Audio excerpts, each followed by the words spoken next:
আমাদের বাঙালিদের সকালে ঘুম থেকে ওঠার পর এবং সন্ধ্যাবেলায় চা কিন্তু লাগবেই। চা কম বেশি সকলেই খুব পছন্দ করে। আবার চা বানাতে গেলে পারফেক্ট ভাবে চা কিন্তু পারে না অনেকেই। পারফেক্ট ভাবে চা বানাতে গেলে কয়েকটা টিপস কিন্তু ফলো করতে হবে। আর এই টিপসগুলো ফলো করলে সকলেই কিন্তু পারফেক্ট ভাবে চা বানাতে পারবে।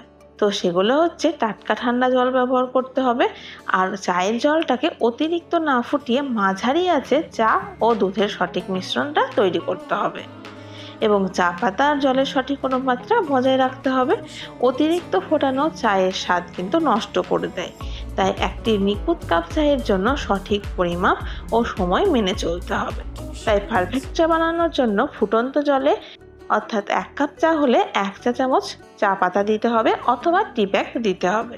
তারপর দুধ ও চিনি যোগ করে মাঝারি আঁচে এটাকে 6 থেকে 7 মিনিট বা বুদবুদ দেখা না যাওয়া পর্যন্ত ফোটাতে দিতে হবে।